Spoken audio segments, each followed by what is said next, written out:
Hello and welcome back to the channel. On today's tutorial, I'll be sharing with you how I made this hip padding skirt with a waist snatching or waist tightening blouse, and also with a double sleeve. So if it's your first time viewing my channel, please don't forget to give this video a thumbs up, hit on the subscribe button if you haven't yet subscribed, and if you're a returning subscriber, thank you for always watching and supporting my channel. So I've gone ahead to mark my vertical measurements, which is my shoulder to bust, my shoulder to under bust, my shoulder to waist, and my shoulder to top length. So for my top length, I use 21 inches. You can go ahead and use 22 inches if you're a much taller person.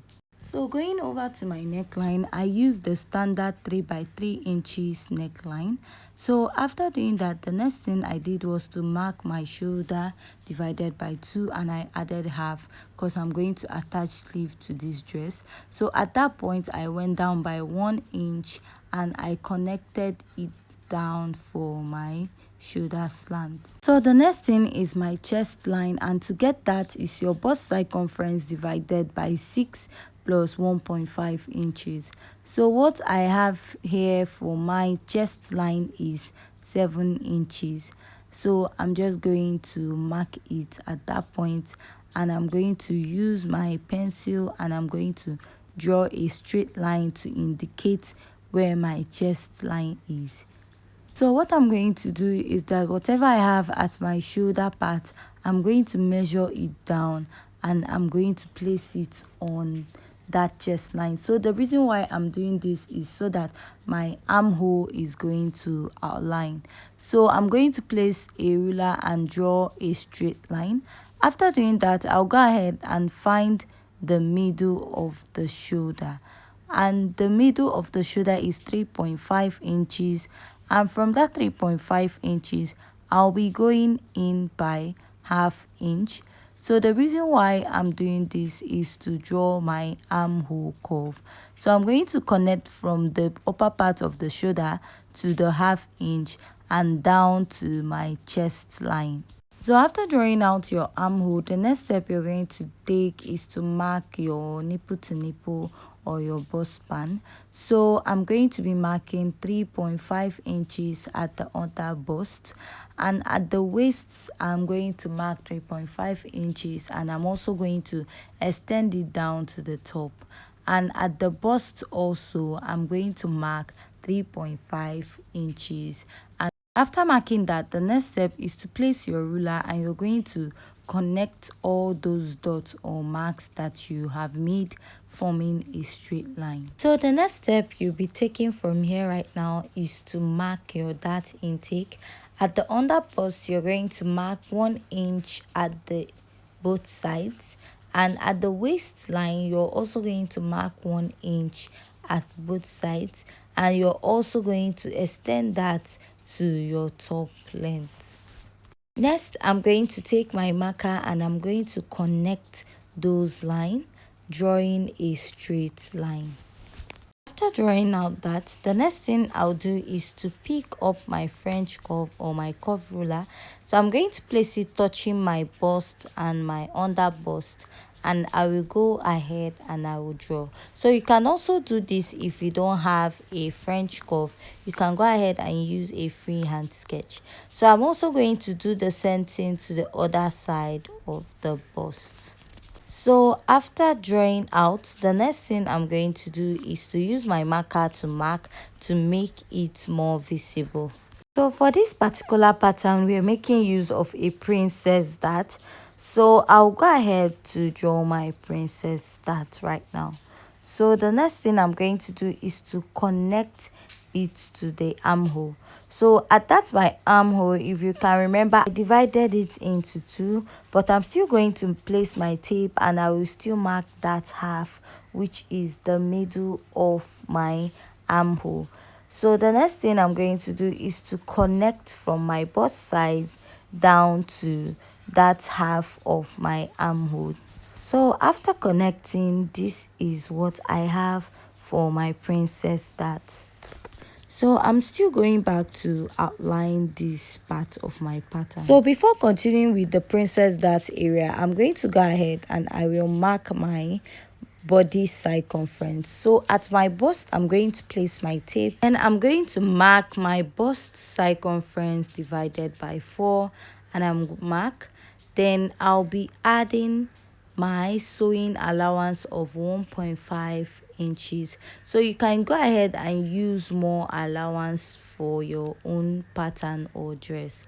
So after that, I'm just going to add half inch just in case of I have any reduction at the bust part. So going over to the under bust, I'm going to measure the under bust circumference divided by 4, and I'm going to mark.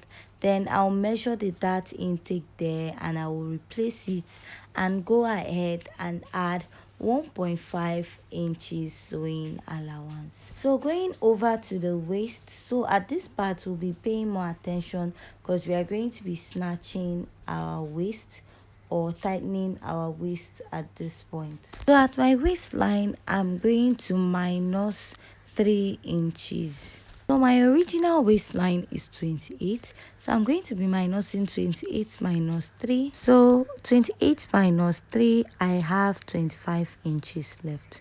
So 25 inches divided by 4.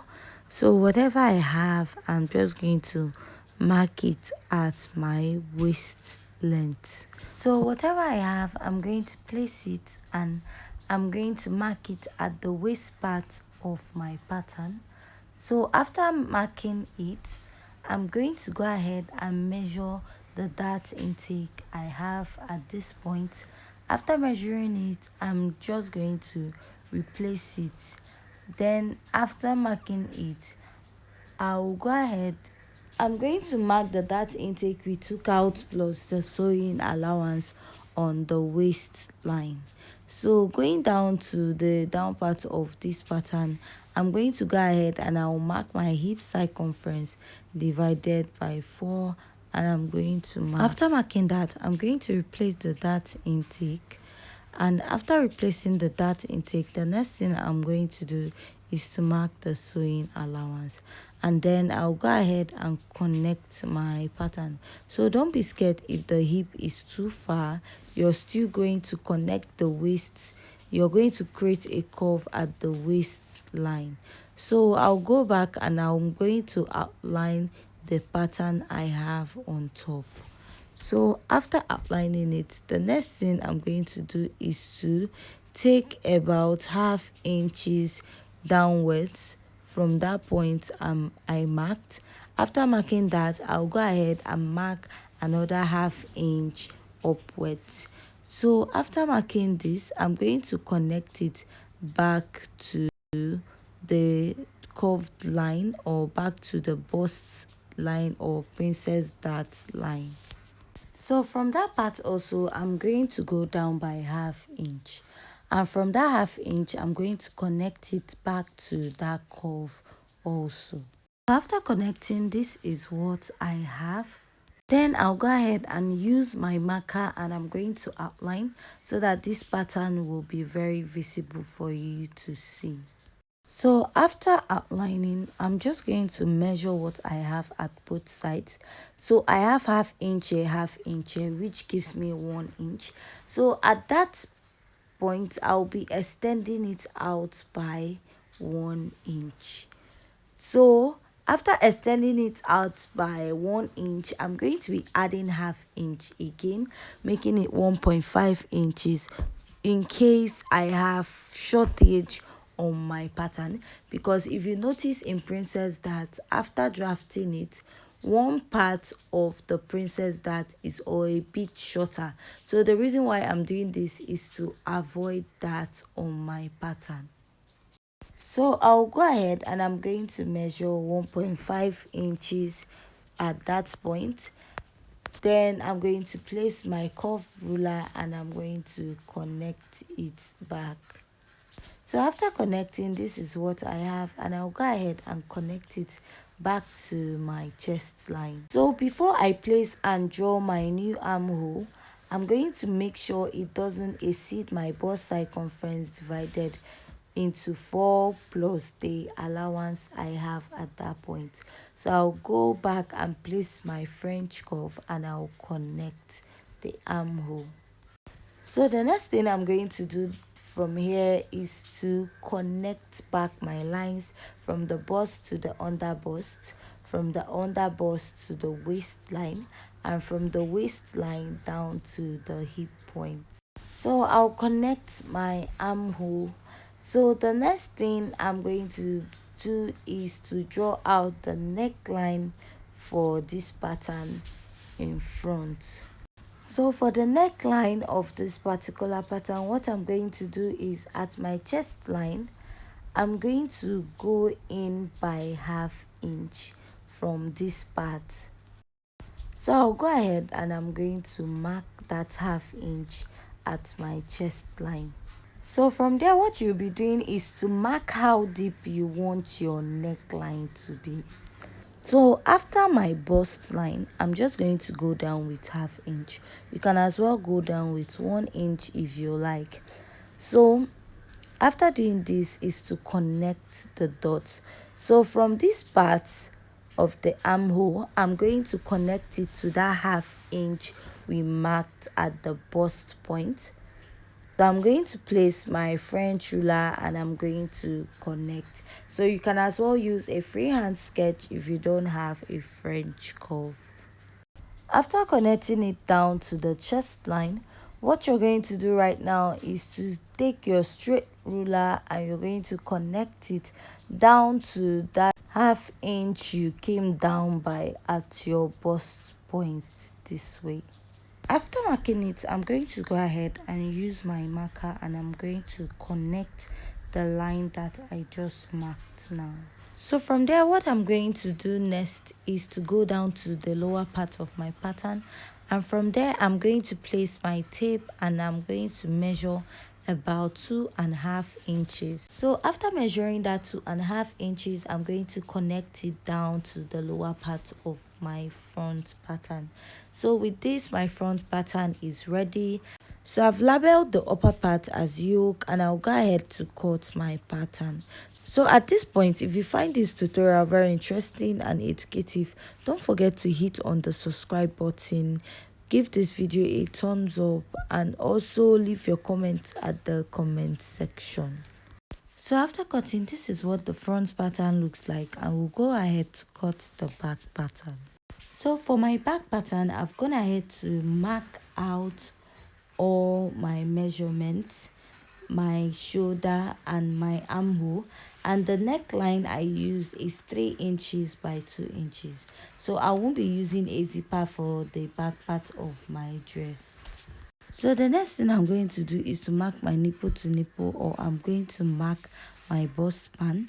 So I'm going to mark it from the top length, the waist length, the under bust, and the bust. So I'll go ahead and I will connect the lines, drawing a straight line.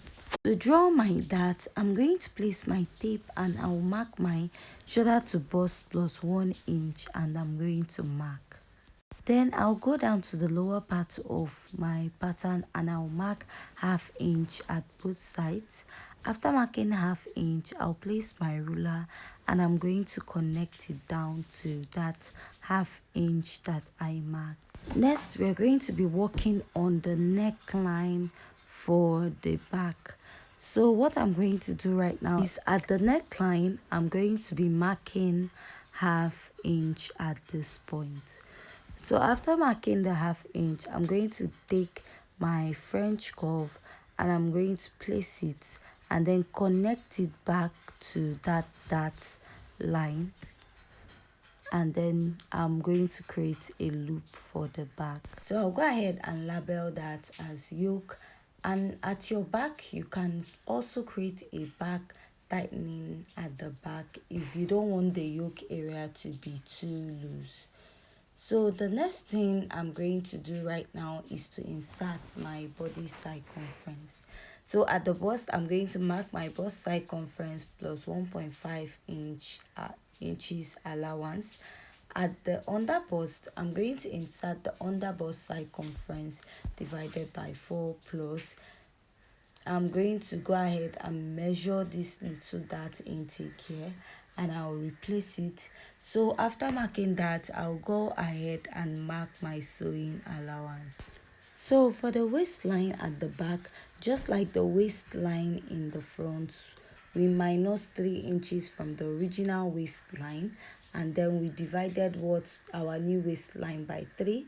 So after dividing it, I'm just going to go ahead and mark it, and then I'm going to be measuring the dart intake I have at this point. So after measuring the dart intake, I'm going to replace it. So after replacing it, what I'm going to do is to add my sewing allowance of 1.5 inches. So note, this is not a constant. You can use any sewing allowance of your choice. So at the waistline, at the top length, I'm going to insert my hip circumference, and I'm going to measure this dart intake. So after doing that, I'm also going to go ahead and add my sewing allowance. So after doing that, the next thing I'm going to do is to connect my dart from the bust to the under bust, from the waist to the hip. So if the hip area is too lengthy, don't worry, we are still going to draw out a curve at the lower part of the dress. So at the top length, I'm going to place my tape, and I'm going to measure about 2.5 inches upwards.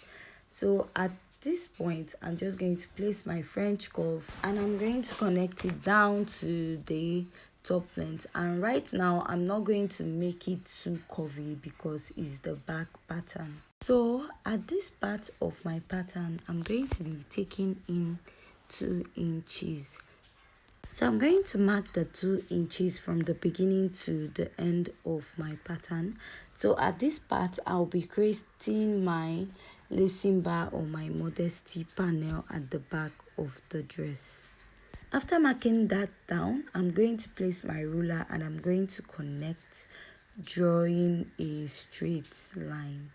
So I'm going to indicate on that part, and it will be serving as my modesty panel part or my lacing bar part. So whatever I have at the modesty panel part, I'll be timesing it by 2 inches when I'm cutting, and I'll be adding few inches allowance just to make sure it covers my back properly. So the next thing I'm going to do is to cut out my back pattern. So you can cut out your darts, or you can as well blend in your darts this way. So depending on the one you want to do or the one you prefer. So after blending it, I noticed this part does not outline, so I'll go ahead and I will outline this part. So just like I said before, you can go ahead and tighten your yoke if you want it to be very tight. So the next thing I'll do is to cut out this pattern, and next we'll be cutting out the skirt. So next we are going to be moving over to the skirt pattern. And so on my pattern already, I've marked out the waistline and the hip line. So to get my hip line, I marked 7 inches. So for a much taller person, you can use 8 inches. And from that hip, I got my skirt length. So the next thing I'm going to do is to insert my waist circumference. So at my waist, I'm going to be marking my waist circumference divided by 4, and plus I'm going to be adding a dart to this skirt. So I'll also add the allowance for the dart, and I'll mark. Going over to the hip, I'm going to mark my hip circumference divided by 4. So for this particular pattern, you're not going to be adding a sewing allowance. I only added little allowance at the waist because I'm going to be sewing a dart there. So to create a fitted look at the lower part of your skirt, whatever you have at your hip, you're going to be minusing 2 inches or 1.5 inches from it, depending on how you want your skirt fitted. So my hip is 40 divided by 4, I have 10. So if you want it to be very fitted, you're going to minus 2 inches, which will give you 8. And if you want it normal, you're just going to minus 1.5 from it. So after that, I'm just going to connect my skirt pattern. So remember, like I said, I didn't add any sewing allowance to this pattern. So the reason why I'm doing that is because on the lining I'm going to cut the actual measurement, and on the fabric I will be adding extra hip for my hip padding. So going over, I'm just going to mark my nipple to nipple on that point, and from that point I marked my nipple to nipple mark or my bust band. I'm going to be going down by 6 inches for my darts, and then I'm going to place my ruler and I'm going to connect. Then at the upper part, I'm just going to mark ½ inch at both sides, and after marking that ½ inch, I'm just going to connect it down to the dart line. So after marking out, the next step I'm going to do is to cut out my skirt pattern. So I'm not going to do the hip padding or the mark for the hip padding yet, because I'm going to cut out the back pattern of the skirt first. So right now I've gone ahead to mark out my zipper allowance. So you can use 2 inches or 1 inch for your zipper allowance depending on what you like. So on that mark at my zipper allowance, I'm going to just place my skirt pattern on that mark, and I'm going to trace out my skirt. So this is easier because you don't have to recut your skirt, and with this you're going to have exactly the same thing. So I'm just going to trace out and cut. So I've gone ahead to trace out my back pattern, and this is what I have. So the next step right now is to mark out for my hip padding. So I'm going to take my tape and I will place it at the upper part of my skirt at the hip side, and I'm going to come down by 1 inch, and by the hip side I'm going to go in by 5 inches. So right now we are working on the front pattern. So from my knee length, I'm just going to go up by 2 inches. So after doing this, the next thing I'm going to do is to place my curve, and I'm going to connect from the lower part of the skirt to the upper part of the skirt. So after working on the front part, I'm going to be working on the back part of the skirt. But first, I'm going to go ahead and label my hip padding parts or hip padding area so that I don't get confused. For the back part of my skirt, for the upper part, I'll go down by 1 inch. From the zipper part, I'll go in by 1 inch. And at the lower part, I'm going to be going up by 2 inches. So I'm going to mark. Next thing, you're going to measure from your waistline to your under butt. So mine is 12 inches. Like I said, your waistline to the under butt, where your butt stopped, and I'm going to mark that place, and I will write it down so that I won't get confused. So for my under butt line, I will be going in by 4 inches. So the next step is to connect from the lower part of my skirt to my under butt to my hip and down to the upper part of my skirt. So after connecting, this is what I have for both my back and for my front pattern. So next is to place it on my skirt and cut out, but I'll be doing that in my previous video. So for now, I'm just going to cut out the hip padding to show you how it's going to look when I cut it out. But first, you're supposed to place this pattern on your skirt, add your 1 inch joining allowance before you're going to cut your hip padding. So with this, we have come to the end of the tutorial. So if you want to see how to sew your hip padding and waist tightening, so join us in our next video. Don't forget to also subscribe if you haven't subscribed. Give this video a thumbs up, leave your comment at the comment section, and also turn on the notification button to get new updates whenever I post on my channel.